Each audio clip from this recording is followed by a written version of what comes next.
3D ఈ రెండు అక్షరాలు బంగ్లాదేశ్ గుండెల్లో భూకంపం సృష్టిస్తుంది. అక్రమ వలసదారులను గెంటేసేందుకు భారత ప్రభుత్వం ఈ 3D సిద్ధాంతాన్ని తీసుకొచ్చింది. అక్రమ వలసదారులను అడ్డుకునేందుకు కేంద్ర హోంశాఖ తీసుకొచ్చిన ఈ 3D సిద్ధాంతాన్ని ఇన్నాళ్ళు బెంగాల్లో దీదీ నిర్లక్ష్యం చేసింది. పైగా అక్రమ వలసదారులకు అండగా నిలిచింది. దీంతో 3D సిద్ధాంతం కేవలం కాగితాలకే పరిమితమైంది. కానీ బెంగాల్లో ప్రభుత్వం మారిన తర్వాత ఇప్పుడు సరిహద్దుల్లో 3D సంచలన ఆపరేషన్ గా మారింది. బెంగాల్ ముఖ్యమంత్రి సువేందు అధికారి అక్రమ వలసదారుల గుండెల్లో రైళ్లు పరిగెత్తిస్తున్నాడు. నకిలీ ఆధార్ కార్డులు, బోగస్ రేషన్ కార్డులతో వ్యవస్థలో కలిసిపోయిన చొరబాటుదారుల నెట్వర్క్ ని కూకటి వేలతో భారత భద్రతా సంస్థలు పెకిలించి వేస్తున్నాయి.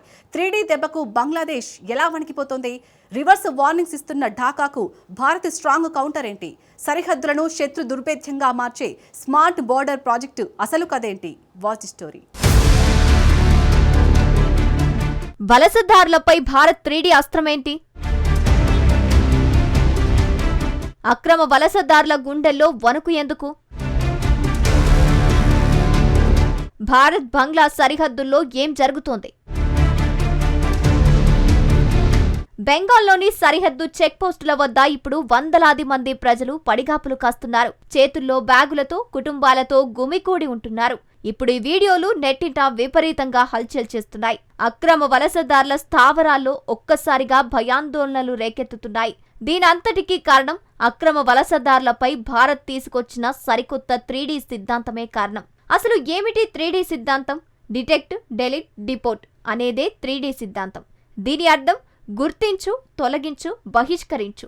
3Dకి సంబంధించిన హెచ్చరికలు ఎప్పుడో పార్లమెంటులోనూ, ఎన్నికల ర్యాలీల్లోనూ వచ్చాయి. ఇప్పుడు ఏకంగా ఉన్నతాధికార వర్గాల నుంచే ఈ సిద్ధాంతం ఆదేశాలు జారీ అవుతున్నాయి. త్వరగా బెంగాల్ నుంచి స్వచ్ఛందంగా అక్రమ వలసదారులు స్వదేశాలకు వెళ్లిపోతే ఎలాంటి ఇబ్బందులు ఉండవని ప్రభుత్వం తేల్చి చెబుతోంది. లేదంటే ప్రభుత్వమే స్వయంగా రంగంలోకి దిగి సరిహద్దు ఆవలకు గెంటేయాల్సి ఉంటుందని సంకేతాలు స్పష్టంగా కనిపిస్తున్నాయి. अब घुसपैठ करने वाले अपने आप वापिस जाने लगे हैं, अपने आप जाने लगे। शुभेंदु जी ने, भाजपा बंगाल सरकार ने डिटेंशन सेंटर बनाए हैं, मगर हम सब लोग चाहते हैं कि जो घुसपैठ कर अवैध तरीके से आए हैं वो अपने आप जहां से आए हैं वहां वापिस चले जाए. అక్రమ వలసదారులను తిరిగి వెనక్కి తీసుకోవాలని ఇప్పుడు బంగ్లాదేశ్ పై భారత ప్రభుత్వం తీవ్ర ఒత్తిడి తెస్తోంది. చాలా ఏళ్లుగా అనుమానాస్పద వలసదారులపై బంగ్లాదేశ్ స్పందించడం లేదని భారత్ ఆరోపిస్తోంది. భారత్లో వేల మంది అక్రమ వలసదారులు ఉన్నట్టు విదేశాంగ శాఖ ప్రతినిధి అరిందమ్ జైష్వాల్ వెల్లడించారు. ఇప్పటి వరకు 2680కి పైగా కేసులను బంగ్లాదేశ్ ప్రభుత్వానికి పంపామని తెలిపారు.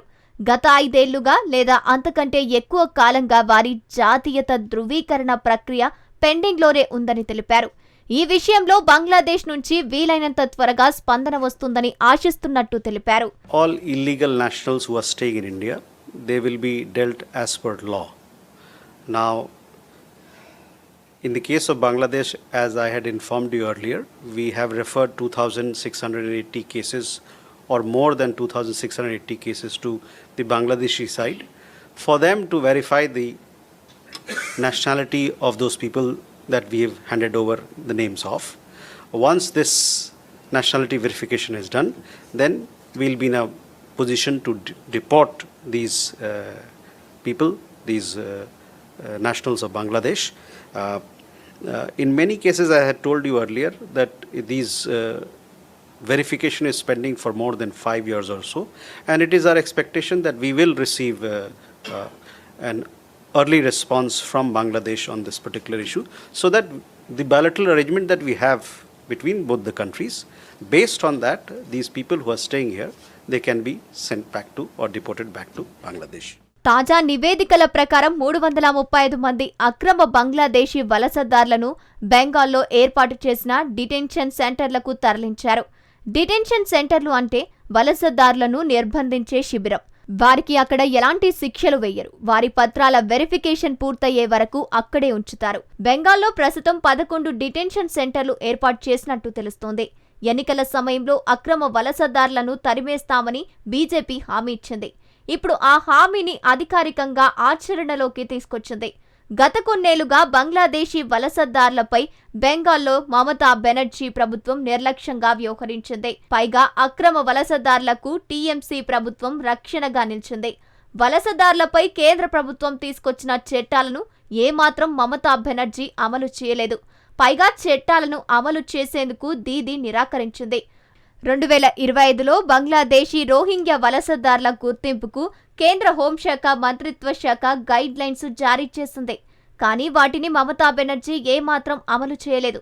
అంతేకాకుండా బంగ్లాదేశ్ సరిహద్దుల్లోని 72 ప్రాంతాల్లో కంచెలను నిర్మించేందుకు బార్డర్ సెక్యూరిటీ ఫోర్సు బీఎస్ఎఫ్కు భూములను ఏమాత్రం కేటాయించలేదు. దీనివల్ల ఫెన్సింగ్ నిర్మించబడలేదు. ఫలితంగా సరిహద్దులు చొరబాట్లకు అనుకూలంగానే ఉండిపోయాయి. కానీ ఆ తర్వాత రాజకీయ ముఖచిత్రం పూర్తిగా మారిపోయింది. బెంగాల్లో బీజేపీ అధికారంలోకి రావడం, కొత్త ముఖ్యమంత్రిగా సువేందు అధికారి బాధ్యతలు చేపట్టడంతో పరిస్థితులు వేగంగా మారిపోయాయి. ఇప్పుడు బెంగాల్ సీఎం సువేందు 3D సిద్ధాంతాన్ని అమలు చేస్తున్నారు. అక్రమ వలసదారులను గుర్తిస్తున్నారు. నకిలీ గుర్తింపు కార్డులను రద్దు చేస్తున్నారు. ధృవీకరించబడని చొరబాటుదారులను బహిష్కరిస్తున్నారు. అయితే ఈ 3D సిద్ధాంతం వెనుక ఇటీవలే కాలంలో భారత్ సీరియస్ గా చేపట్టి చొరబాటు నిరోధక చర్య దాగి ఉంది. కేవలం బలహీనమైన సరిహద్దుల వల్లే అక్రమ వలసదారులు రాలేదని కేంద్రం భావిస్తోంది. నకిలీ గుర్తింపు కార్డులు, ఫోర్జరీ ఆధార్ కార్డులు, బోగస్ ఓటర్ ఐడీలు, నకిలీ రేషన్ కార్డులు, అక్రమ సిమ్ కనెక్షన్లు, నకిలీ పుట్టిన తేదీ ధృవీకరణ పత్రాల ఆధారంగా అక్రమ వలసదారుల మనుగడ సాగిస్తున్నారు. ఒకసారి అక్రమ వలసదారులు భారతీయ గుర్తింపు పత్రాలను పొందితే వారు వ్యవస్థలో కలిసిపోయి దొరకకుండా పోతారని భద్రతా సంస్థలు వివరిస్తున్నాయి. అందుకే 3D ప్రక్రియలో డిలీట్ అనేది అత్యంత కీలకంగా మారింది. బహిష్కరణ ప్రక్రియను ప్రారంభించడానికి ముందే ప్రభుత్వ డేటాబేస్ల నుంచి నకిలీ గుర్తింపులను పూర్తిగా తొలగించడానికి భారత్ ఇప్పుడు గట్టి ప్రయత్నాలు చేస్తోంది. అయితే ఈ పరిణామాలపై బంగ్లాదేశ్ స్పందన ఏమాత్రం సానుకూలంగా లేదు. బెంగాల్లో బీజేపీ విజయం సాధించిన తర్వాత బంగ్లాదేశ్ విదేశాంగ శాఖ సలహాదారులు ఖలీలుర్ రెహమాన్ స్పందించారు. ఒకవేళ బలవంతంగా తమ దేశ ప్రజలను గెంటేస్తే ఢాకా తగిన చర్యలు తీసుకుంటుందని వార్నింగ్ ఇచ్చారు. ప్రముఖ బంగ్లాదేశ్ పత్రిక ప్రథమ్ అలో ప్రచురించిన ఢాకా అధికారిక గణాంకాల ప్రకారం 2025 మే నుంచి 2026 జనవరి మధ్య కాలంలో దాదాపు 2479 మందిని భారత్ అక్రమంగా తరిమేసిందని బంగ్లాదేశ్ ఆరోపించింది. అంతేకాదు అలా బంగ్లాదేశ్కు పంపిన వారిలో 120 మంది అసలైన భారతీయ పౌరులేనని బోర్డర్ గార్డు బంగ్లాదేశ్ బీజీబీ ఆరోపిస్తోంది. అయితే ఈ విషయంలో భారత్ వైఖరి మాత్రం అత్యంత స్పష్టంగా ఉంది. వీరంతా అక్రమంగా వచ్చి బంగ్లాదేశ్ పౌరులేనని, వారి జాతీయతను ధృవీకరించి తిరిగి వెనక్కి తీసుకోవాలని స్పష్టం చేస్తోంది. ఇరు దేశాలు కుదుర్చుకున్న ద్వైపాక్షిక ఒప్పందం కూడా ఇదే చెబుతోంది. కానీ బంగ్లాదేశ్ మాత్రం ఈ ప్రక్రియను కాలయాపన చేస్తూ ఎదురు హెచ్చరికలకు దిగుతోంది. సరిహద్దుల వైఫల్యాలతో, తమ పౌరుల అక్రమ వలసలతో వచ్చే పరిణామాలను ఇకపై భరించేందుకు ఏమాత్రం సిద్ధంగా లేని ఢాకాకు భారత్ తేల్చి చెబుతోంది. గణాంకాలను పరిశీలిస్తే అక్రమ వలసదారులు ఎంత ఉన్నాయో స్పష్టంగా తెలుస్తోంది. 2014 నుంచి 2025 మధ్య కాలంలో బంగ్లాదేశ్ భారత్ సరిహద్దుల్లో 8,600కు పైగా అధికారులు చొరబాటు యత్నాలు జరిగాయి. వీటి వల్ల 21,000 మందికి పైగా అరెస్ట్ అయ్యారు. భారత్కు ఉన్న అన్ని అంతర్జాతీయ సరిహద్దులతో పోలిస్తే ఇదే అత్యంత గరిష్టం. రోజురోజుకి ఈ సమస్య మరింత జటిలమవుతోంది. 2024 అంతటా 977 చొరబాటు కేసులు నమోదు కాగా 2025లోని కేవలం మొదటి 11 నెలల్లోనే ఆ సంఖ్య 1114కు చేరింది. గతేడాది కేంద్ర హోం మంత్రిత్వ శాఖ విడుదల చేసిన లెక్కల ప్రకారం దేశవ్యాప్తంగా పెను సంచలనం సృష్టించింది.